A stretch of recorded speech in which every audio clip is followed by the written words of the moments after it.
Class is now in session. I'm Professor Hockey, and today we're discussing Game 45 of the regular season between the San Jose Sharks and the Carolina Hurricanes, in which the Sharks have lost 2-1. So now 2 losses in a row against 2 Eastern Conference powerhouses. The Florida Panthers at the top of the Atlantic Division, the Carolina Hurricanes right near the top of the Metropolitan Division. And honestly, even with the 2 losses, these games could not have been any different, and it shows the different style of play that each of these teams have and how the Sharks had to adjust to each one. Against the Florida Panthers, it was an extremely fast, high-octane game with tons of chances both ways. The Florida Panthers felt like a well-oiled machine. The Harlem Globetrotters on ice there in the previous game just yesterday. While here tonight, it was a lot more slow, a lot more methodical. The chances were significantly more limited. And just to put into perspective, if you want a stat that would illustrate this exact point, the San Jose Sharks just yesterday had 34 shots in the game against the Florida Panthers. That was more shots than either the Sharks or the Hurricanes got here tonight. And having said that, the Sharks were outshot by 16 in that game against the Florida Panthers, 50-34. So it just goes to show how many more opportunities were had in that previous game, which makes it no surprise that it ended up finishing 5-4 compared to this game, which of course only finished 2-1. But even though these teams play 2 different styles, both managed to have success with them, and the Sharks couldn't really adapt to either of them, just not necessarily playing at the same level as these top teams. But it does seem to be the case that the Sharks matched up better against the Hurricanes. I mean, the first matchup that the Sharks had with Carolina, they managed to get the victory in overtime. And here tonight, while it was the previous night where the Florida Panthers just completely dominated the Sharks, here tonight the Sharks were a lot more competitive with the Hurricanes. I would not go so far as to say they were the better team. I would likely give the edge to Carolina, but it definitely was a lot closer than you might think coming into a game where the Hurricanes seem to be such a massive powerhouse compared to the Sharks, who are a lot more middle of the pack. This score of the game, 2-1, was very indicative of how it went. In the first period, this one would start off. The only goal scored in the first 40 minutes of this game, in fact, was actually from Vincent Trocheck, a goal from rather far out, which was somewhat disappointing, but also not necessarily unexpected to see. This is one you would hope your goaltender would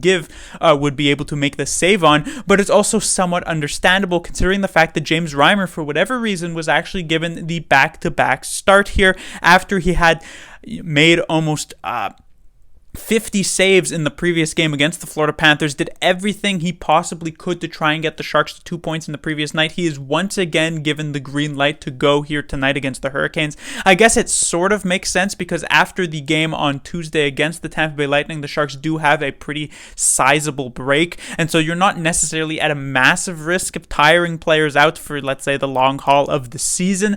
However, it still was somewhat surprising. I really thought Sawchenko would get the start here tonight, but doesn't end up being the case, and Reimer ends up letting in this weak goal. And while he didn't really end up having any other weak goals in this particular game, it ended up having a generally strong performance. It was one that in the end he loses the goalie battle in.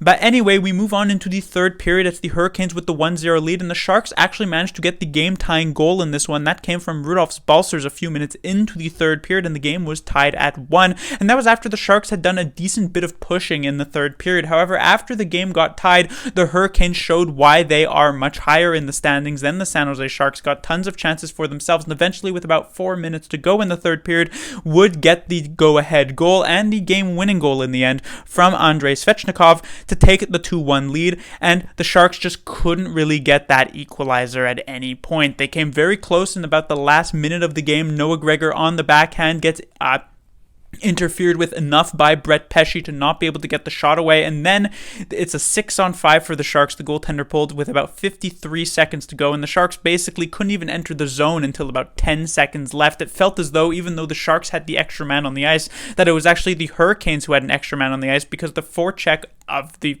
Hurricanes were just continuously pressuring Sharks players who just could not connect any decent passes. Burns misplayed the puck, Barabanov misplayed the puck, Meyer misplayed the puck, all within the span of just a few seconds. That really hurt the Sharks' chance of being able to come back and get the game-tying goal in this one, and eventually, like I said, they would drop it 2-1.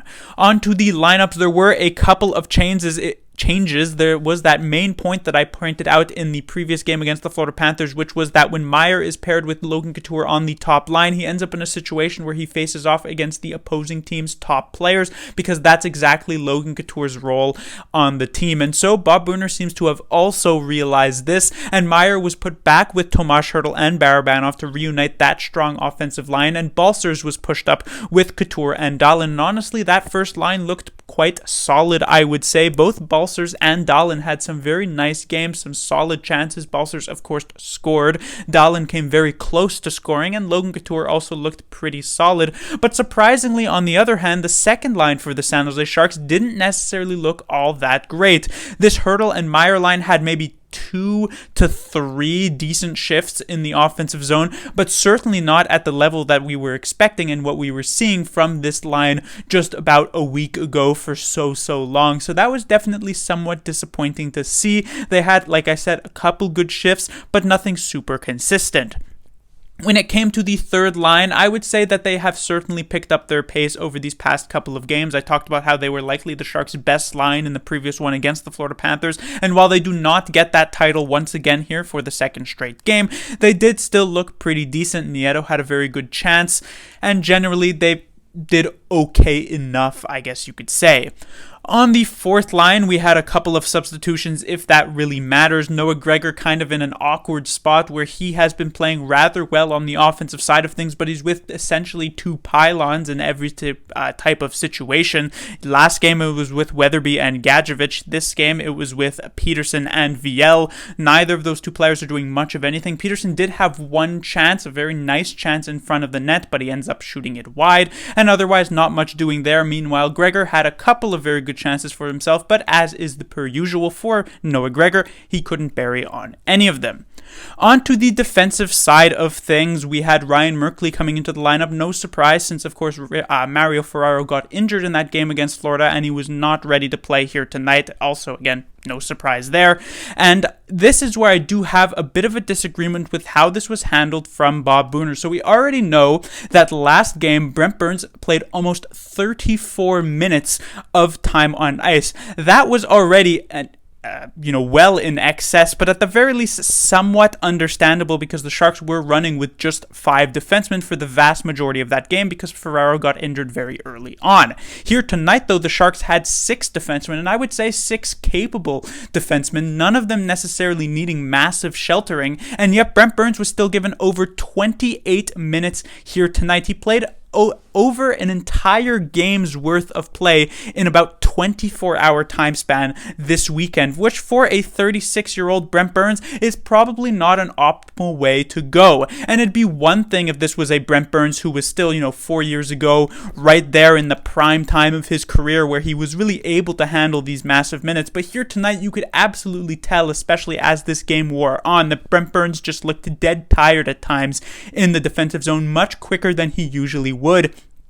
I can count a dozen times where Brent Burns would just get the puck in the defensive zone and do his classic, move of just slapping it around the boards and hoping and praying that it would just make its way magically out of the zone. There was even one particular shift where he did it twice in the same shift and got it blocked twice by the same player, Jordan Stahl, and it was just an issue where Brent Burns should have only gotten like a max maybe of 25 minutes here tonight, and you rely a bit more on players like Shemek and Merkley, but instead he gets a ton of minutes, still playing right up there near 30, and players like Shemek and Merkley barely even reached, a dozen minutes here tonight. I don't even think Shemek made it to that mark, and so I just don't really agree with that coaching decision. On the other hand, in a bit more of a positive light, the Sharks' best defenseman, I would say, here tonight, and maybe even generally for the entire weekend, was surprisingly Nicolas Maloche. This was something that I absolutely was not expecting. I was disappointed when Merkley came out of the lineup and Maloche was inserted in. I said Maloche was nothing better than a 7th defenseman, and while that may still in fact be the case, he did show that he does have a little something extra in the tank to be able to bring to the game, because he played a very nice performance here tonight, not just on the defensive side, which as a whole I will say was not bad for the Sharks here tonight, especially in comparison comparison to the defensive game that they ended up playing in the previous one against the Florida Panthers. But Maloche was also actually rather effective on the offensive side of things, some offensive side of him that I have never seen before. And I wonder if this is sort of a byproduct of the fact that Erik Karlsson has gotten injured, and maybe the coaches went up to Maloche and said maybe we're going to need it to see a bit more of a step up offensively, or if Maloche himself felt as though the Sharks were missing a big offensive gap on the blue line. But he has absolutely stepped up in that regard. And so by the time a player like Ferraro, or potentially even a player like Jacob Middleton, does return to the lineup, I thought, or I was at the very least hoping, that the player who would be the odd man out in this top six would be Nick Maloche. But honestly, it may very well end up being a player like Ryan Merkley, or even someone like a Jacob Megna, though judging by the amount of minutes Megna got here tonight, I doubt it would be him. Merkley seems to be the man on the chopping block. Potentially, it could be Radim Shemek also dropping out, as he was the defenseman with the lowest ice time here tonight, but that also could just be because of the fact that Merkley was getting the obvious sort of power play ice time as well. But as we move on to the goaltender, this is someone who I already mentioned earlier on in this game. James Reimer gets the back-to-back. Also an interesting coaching decision, but unlike the Brent Burns one, I can understand this one a bit more, I guess, because it is a rookie goaltender. Zach Sawchenko, while he did get that relief performance against the Pittsburgh Penguins and looked very, very good in that relief performance, I can somewhat understand not wanting to start him, even though I do think that was the correct choice. Reimer gets the second straight game. He lets in that weak goal to Trocheck. Pretty disappointing that it ends up being a pretty big difference maker here tonight, since it ends up being a one-goal game. And so generally, he gets outdueled by Frederik Andersen, but I can't necessarily blame him for this loss either. That will do it for this review. The Sharks will be back in action on Tuesday, where they will have their rematch with the Tampa Bay Lightning. Just about a week ago, the Sharks were absolutely decimated by the hands of the two-time Stanley Cup champions, 7-1. It'll be very difficult to have a worse performance than that in this rematch. We'll see if the Sharks can actually end this very difficult road trip on a high note. Class dismissed.